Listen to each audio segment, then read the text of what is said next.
Hello, hello, hello, hello, hello, hello, hello, what is up, what is up, what is up, what is up, what is up, mga pre? Kumusta? Tips and tricks tayo, bossing. Mga bossing, tips and trick tayo. So, ganito, bossing. Para tayo makatipid ng temporal. Instead yung temporal kasi gagamitin natin para sa min lang natin dapat. Bawasan sa min lang. So, kung papansinin mo, magkakrap tayo ng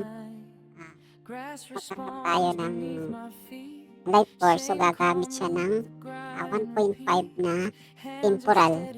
So, kailangan natin ngayon. So, di ba? Instead itong core na to,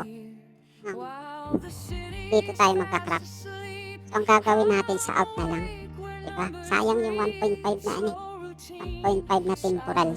Gagamitin natin. Instead na gagamitin na lang natin yung temporal natin sa pag-progress natin sa main character natin. So, halimbawa dito natin ilalagay sa sa acrylic. See?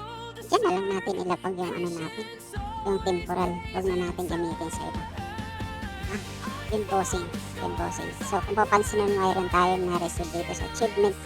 Mayroon tayo dito na kuha na dark core. So, instead na dito natin i-receive sa main character, i-receive natin siya doon sa character natin. Sa character natin siya i-receive. Kasi yung achievement, share yan. Yung achievement, share yan sa character natin. So, wait lang. Mag-switch lang tayo, boss. Switch lang tayo sa out character. Ang laki ng tulong ng character, bossing. Kaya gawin nyo na mag-label kayo ng out. Kahit chapter lang. Okay? Meron na pong 4 na out. Nakapastin pa to.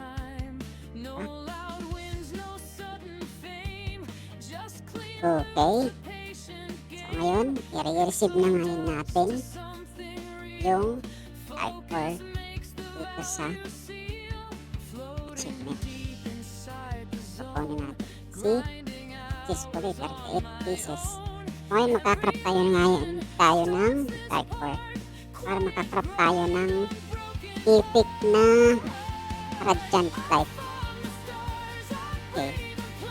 So, kailangan pa ba ilang pakulang? 4 na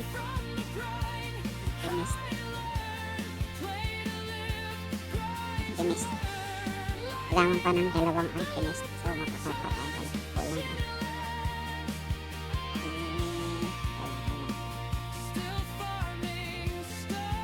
Okay.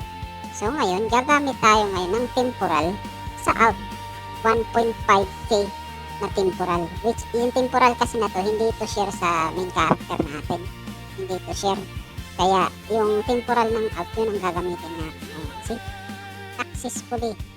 Ang nagamit, yung temporal ng out natin, boss. So, ngayon, nakatipid na tayo sa temporal. Nakatipid na tayo sa lumakas pa tayo kasi dagdag CP din ito eh.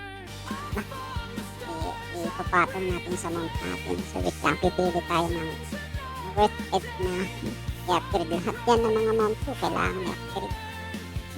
So, hahanap tayo. Ang sabi nga nila, deep an effective defense is offense. Gusto mong patabasin yung effective daw na depensa is offense. So, kailangan natin yung defense natin at lang natin English mo sila ito. Yan natin. Trade.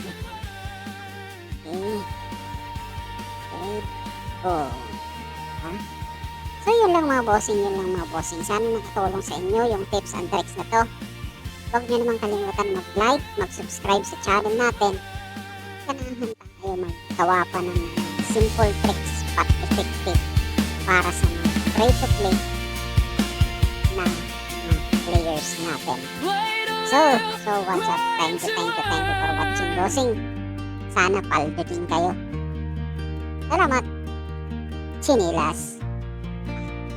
Bye-bye.